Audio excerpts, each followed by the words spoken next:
जेकरा हाथ में राउर रखवारी बा उ कइले रुआ मिठाई बांटे के तैयारी बा। गोड़ लागत नहीं हेरा से अभिनंदन बार बोलो के अपना कार्यक्रम जना का नाम हो खूटा ठोक के। लगातार बिहार और बिहार से जे कुछ भी जुड़ल बा जौन खबर रुआ से सरोकार रखेला उ खबर हमनी के रुआ लग तो पहुँचाई रही। बाकी अभी जौन खबर बा उ खबर आवे वाला बिहार के भविष्य और पिछला 30 साल में 15 और 30 साल में बिहार कहाँ गई, कहाँ ले जाए के तैयारी रहे, के का कहले रहे, इस सब बात के चिंतन मंथन के भी समय बा। कारण कि 3 दशक बीत गई और 3 दशक के जे कुछ भी रुआ देखनी ओकर अनुभव रुआ लोग के खूब बढ़िया हुई। एकरा साथ साथ जन कोरोना संक्रमण संकट पैदा भइल, इस संकट में बहुत चीज़ सामने खुल के भी आ गई। हालांकि बिहार एकरा से लड़ाई खातिर अपन जितना हुब रहे, जितना क्षमता रहे ओकर प्रदर्शन तो कईबे कैलस, लेकिन एक बात माने के पड़ी रुआ कि बिहार के लोग के हिम्मत के भी बलिहारी बा। अंतिम लड़ाई तकले ना सांस छोड़ी लोग आ ना साथ छोड़ी लोग। रुआ देखले होगा कि रेल पर बैठला के बाद जब रेल अपना गंतव्य खातिर चल दिलस और 5 दिन तक ले भटकल रहल एने से ओने, तब हूँ हिम्मतगर आदमी न रेल छोड़ता रे आ ना अपन जिद छोड़ता रे घरे आवे के। भूखे प्यासे जैसे भी होता लोग अपना गाँव में आ घरे पहुँचे के तैयारी करता। जब आवता तो एजो क्वारंटाइन सेंटर में वो लोग के डाल दिया था और 21 दिन एजो विभिन्न प्रकार के सुशासन के तरफ से कहल जाता कि बहुत बढ़िया व्यवस्था बा, लेकिन जौना तरीका से ये लोग वो जैसे खबर भेज रहा बा या जौन सामने बात आ रहा बा 2-4-10 जगह के छोड़ दी तो अमूमन यह बात सामने आवता कि सरकारी व्यवस्था अव्यवस्थित बा। एकरा पर कितना खबर हमनी के चलौनी या अलग अलग खबर रहो देख लो कब। एकरा साथ साथ नीतीश कुमार जी के खुद आगे आकर के और लगातार क्वारंटाइन सेंटर के लोग से बतियावे के पड़ल, ये दिखावे के पड़ल। हम दिखावले शब्द यूज करता नहीं कि ओकरा के दिखावे के पड़ल कि क्वारंटाइन सेंटर में बहुत बढ़िया व्यवस्था बा और नीतीश कुमार जी बार बार ये बात कहे के तैयार भइले कि अब रोजगार मिली। कौन रोजगार मिली, का रोजगार देव रुआ, का तैयारी कैले बनी, 15 साल में रुआ कितना रोजगार पैदा कैले बनी, एकर आंकड़ा रुआ देवे के पड़ी और एकर आंकड़ा रुआ के समझावे के भी पड़ी।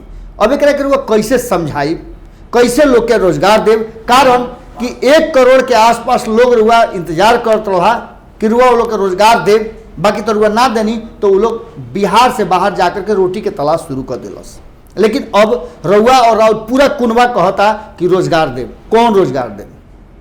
वो रोजगार देव जना के अपहरण कहल जाला, वो रोजगार देव जना के लूट कहल जाला, वो रोजगार देव जना के गबन कहल जाला, वो रोजगार देव जना के भ्रष्टाचार कहल जाला, या फिर कोई नया रोजगार के रुआ लगे आइडिया बा। कारण कि आइडिया रही तो रुआ ये बात के बता दिल रहती। रुआ अब तक ले मनरेगा, जल जीवन हरियाली एक से ऊपर नहीं उठ के आवत।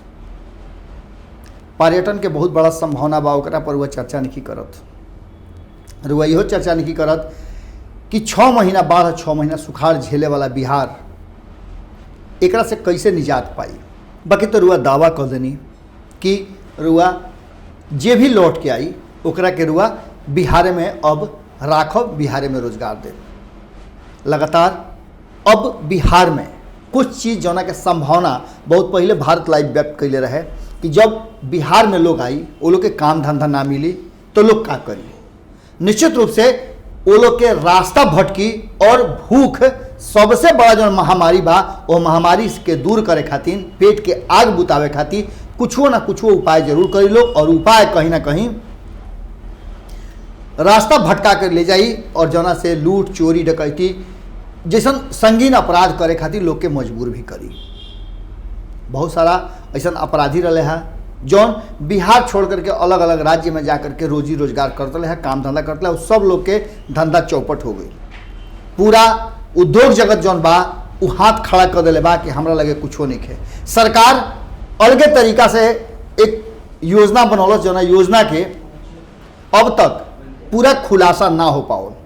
ये सब बात के बीच में अब बिहार में कहल जा रहा बा कि गैंगवार, नरसंहार और हत्या जैसन दबंगई के काम शुरू हो गई बा। अब ये सब में गोपालगंज अभी सबसे ज़्यादा हिट लिस्ट में चलता और गोपालगंज के घटना के लेकर के जौना तरीका से अब बिहार में राजनीति उफान पर बा, ओकरा पर सत्ता और विपक्ष दोनों आपन आपन प्रतिक्रिया देवे के शुरू हो गई बा। सरकार के कहना बा और सरकार में बैठल जदयू के कहना बा कि कहीं ना कहीं मुख्यमंत्री नीतीश कुमार के बदनाम करे के साजिश हो रहा बा।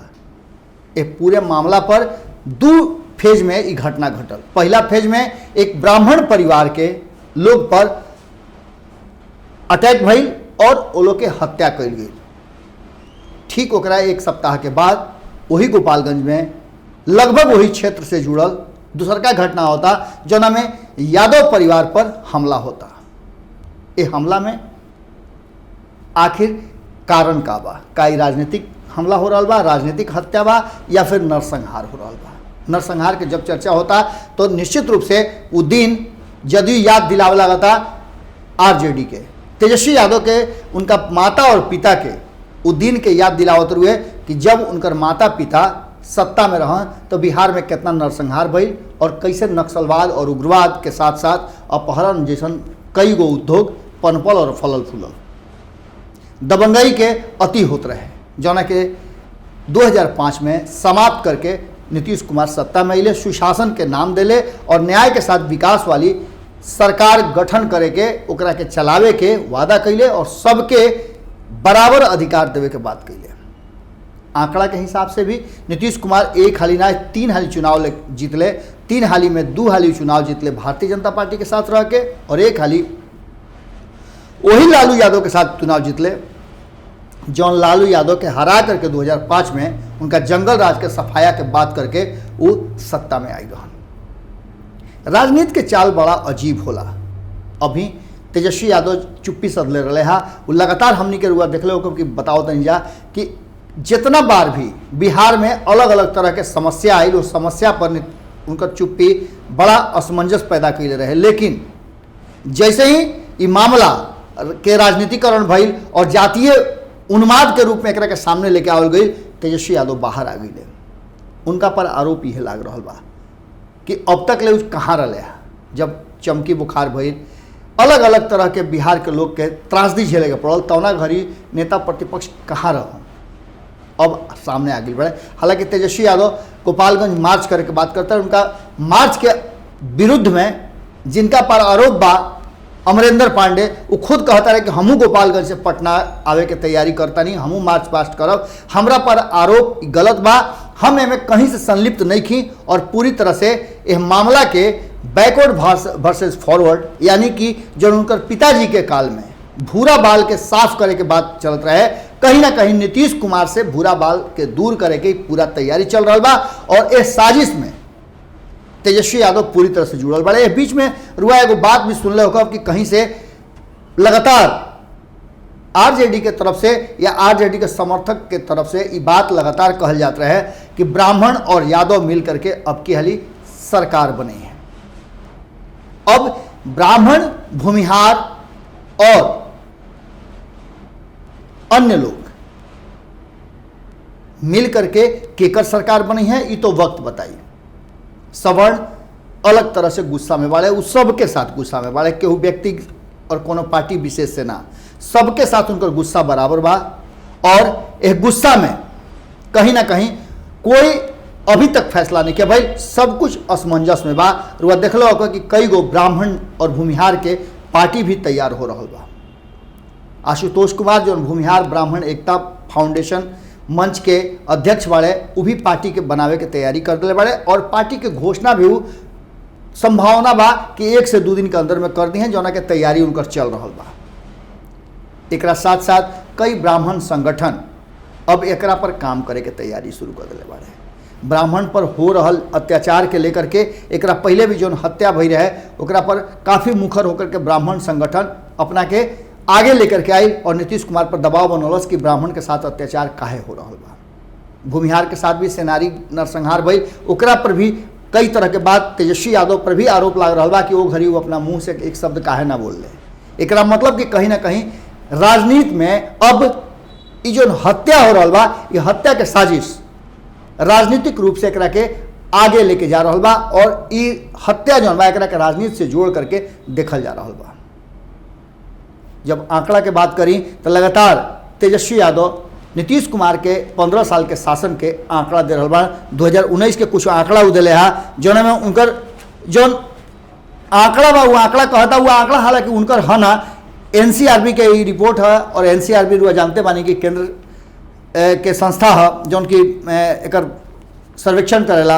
वो सर्वेक्षण के हिसाब से देखी तो डकैती में 34,970 बा, अपहरण के 10,925, मानी 2019 के आंकड़ा है जौन की लगभग दुगना से भी ज़्यादा 2005 के बाद शुरू भइल बा।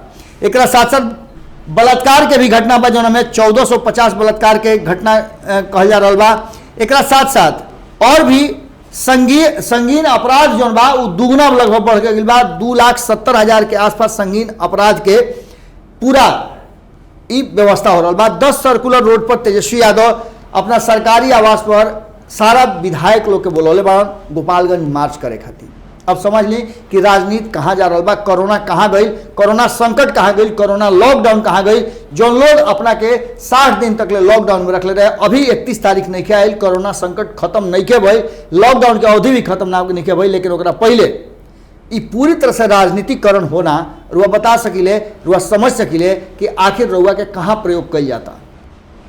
रुआ देखले होगा कि हेडलाइन में ये बात दिहल बा कि यादव, ब्राह्मण और भूमिहार केकरा साथे बाड़े, केकरा के गोटी लाल करी और केकर गोटी हरियर हुई, के सत्ता से बाहर हुई और के सत्ता पर काबिज हुई। ये बात तो चलिए रहल बा, लेकिन ये सब बात के बीच में जो मुख्य बात बा वो कहीं ना कहीं आ करके ब्राह्मण और भूमिहार पर टिकल बड़ुए। एक बीच में कई लोग से हम बातचीत भी कैनी है, हम बातचीत के लिए रही ओकर अंश रुआ पीछे देख सकिले भारत लाइव पर खबर के माध्यम से लागल बा।